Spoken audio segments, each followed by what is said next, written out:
Okay, got a question on TikTok about, can a landlord issue a 3-day notice to perform or quit about loud music, even if the music is being played during the daytime? Okay. Hi, my name is Rob Wells. I'm the Landlord Warrior on TikTok and YouTube. I'm a California landlord's attorney. Please feel free to like, share, and subscribe to our videos.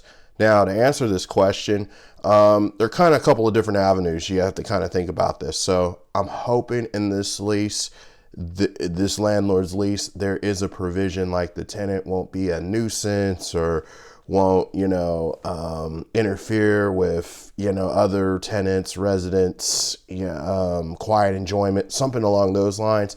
If the lease has that provision, yes, you could use a 3-day notice to perform.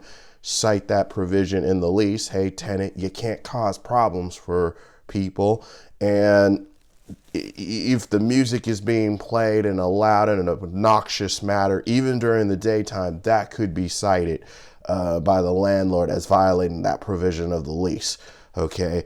And that's going to be really, generally speaking, I tell landlords, if people are complaining and it's a reasonable complaint, if reasonable people would complain about that type of issue, like the music is so loud, like I can hear it inside my house, yeah, that's probably going to be a nuisance. Okay.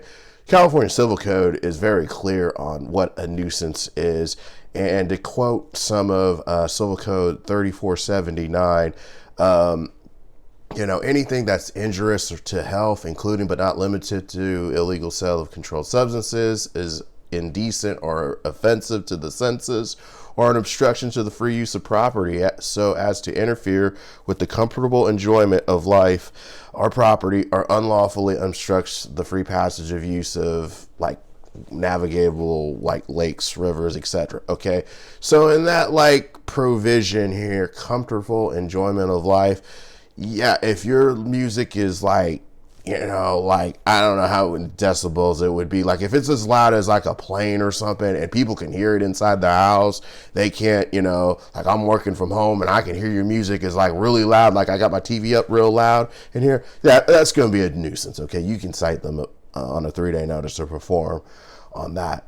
Remember, landlords subject to the Tenants Protection Act or a local eviction control ordinance that states you have to warn your tenant. You do have you will have to warn the tenant, like, hey, listen, we're getting complaints of this. You need to stop this. If you don't, we're gonna issue you a 3-day notice to quit. So those landlords have to actually warn the tenant on a 3-day notice to perform.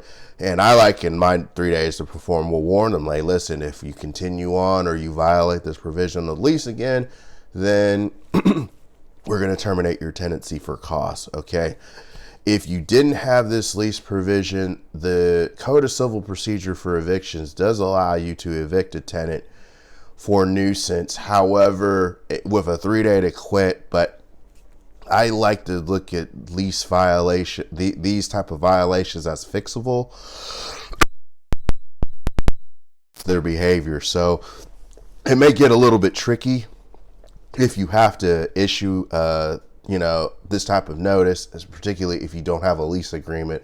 So it's best that you talk with landlord's counsel to figure out how to best take care of that. I would probably elect to warn them before issuing a 3-day to quit. Even though that's not kind of, it's like it doesn't fit in the box for Code of Civil Procedure 1161 Subdivision 4 notice, which is like you have no opportunity to cure. So it's all going to vary, and it's all going to vary upon your eviction ordinance. So those are my thoughts.